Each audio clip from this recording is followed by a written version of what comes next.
I agree that it's only June and we don't need to worry, but I think that there's a bigger story here that because we don't know the full details to, I feel like a lot of us are just going to have that same reaction where it's like, whatever.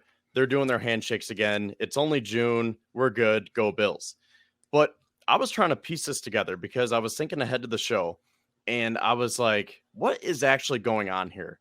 Because for this to bleed into June, there has to be something going on because McDermott said that it got heated, that he met with I Stefon don't Diggs, remember that. and I don't know who else was in the room. I would think that Josh Allen and Ken Dorsey would be there, but he said that they met Tuesday morning before practice and it got heated. And he said, I figured it was best for Steph to go home and for us to go our separate ways. So it almost kind of sounded like a mental health thing where it's like, okay, we need a break from each other. You are too fired up to be practicing right now. I'm too fired up. Why don't you just go home? So he Yeah, said that but if they go through that and they, I think the misinformation for me comes in is that it was framed that like Stefon Diggs was not here today, right?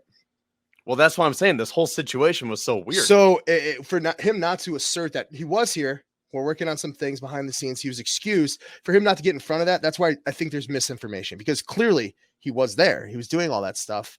I just think it See, I think what happened was McDermott was probably fired up himself because he looked visibly upset. Oh, for sure, So for if sure. it did get heated, then I think that he was probably not thinking clearly. And I bet he wishes that he didn't say, I'm very concerned, because he was probably trying to say that he's very concerned about that situation because Stefon Diggs, my number one wide receiver, isn't happy.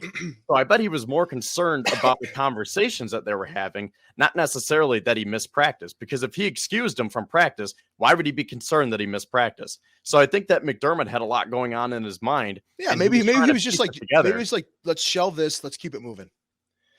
Pick it up tomorrow. You know, that's fine. I think that's basically what happened.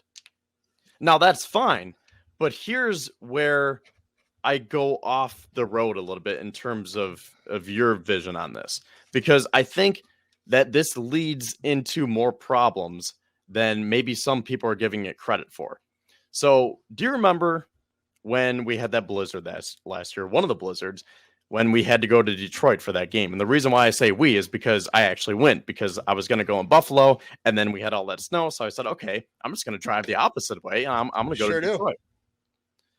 So, yeah. So we went to Detroit and they play Cleveland. And I was sitting behind the Bills bench. I can't remember how far, but doesn't really matter. I but I already was hate behind where the you're Bills going with bench, this. and Diggs did not get one target in the first half. And then do you remember that picture where he was visibly upset and McDermott was whispering in his ear? He had his arm around him and he was trying to calm him down. I do, but like I hate where you're going with this. Continue. Okay, well, that's good because if we don't agree, that'll make for good conversation.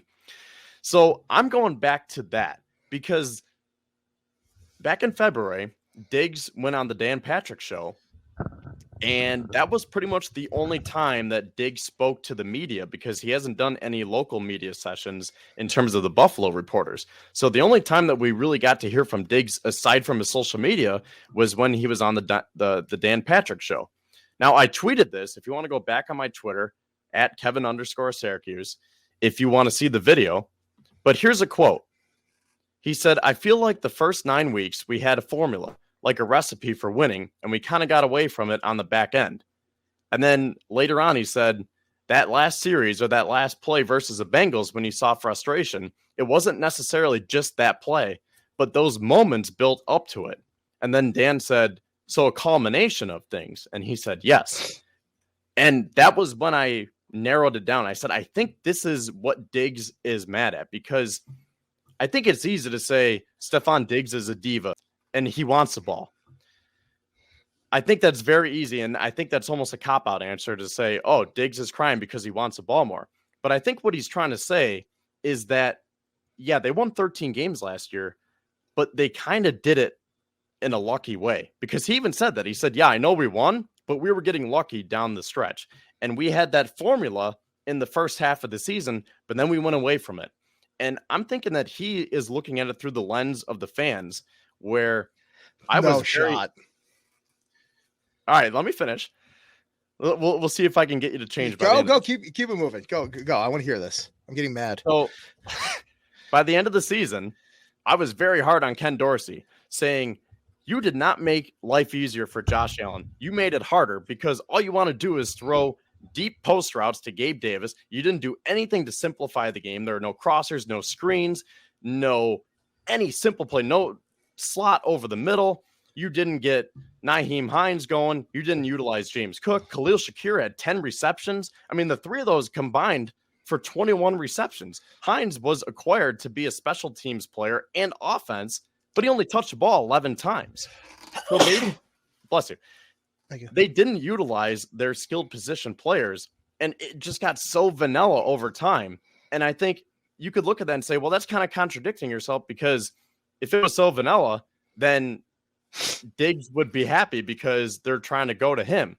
But I think Diggs, again, is looking at it through that lens, saying, because we were so vanilla, the defenses were teeing off on us to the point where you couldn't complete a 40-yard bomb on 3rd and 2 in the playoffs against the Bengals because they knew it was coming. So I think Diggs wants them to be more balanced on offense, because that will open up things for him, and then he will get the ball more. And because he's getting the ball more, the Bills are going to win more. I'm also wondering if he's looking at the Dalton Kincaid draft pick and saying, okay, are we going to run more 12 personnel? Because if we have 2 tight ends, what's the offense going to look like then? Nah, man. He's a rookie. He hasn't contributed anything in the NFL yet. He's definitely not looking at him and thinking about like his own security. The guy's an all-pro. He's not looking at the rookie we just drafted. Well, if he wants to win as badly as they say he does, because he's an ultra competitor, he might look at that and say, what's the offense going to look like? Because, yeah, I'm going to be getting paid. I'm going to get my targets. But if we were, I shouldn't say non-functional last year, but if we fell off track last year, now we're going to run possibly some 12 personnel when that's typically a set that we normally don't run. How are we going to get all this to flow together? And how am I going to get my production? How am I going to still get the ball when you have your new shiny toy with Dalton Kincaid? And are we even going to be able to use them? Because Dawson Knox was a tight end last year that they barely schemed open. And now Knox is the 7th highest paid tight end in the NFL. You draft Kincaid. You still have all those other guys that I was talking about. You have James Cook, Nyheim Hines. We want to see more from Khalil Shakir. You drafted Justin Shorter, Deontay Hardy, Trent Sherfield. So I think Diggs is looking at this saying, I know I'm the alpha male here. I got to get my touches. But at the same time, in order for us to win, we have to be a well-oiled machine. And I think everything just kind of culminated. And he said, look, we need to hash this out now before it gets too late.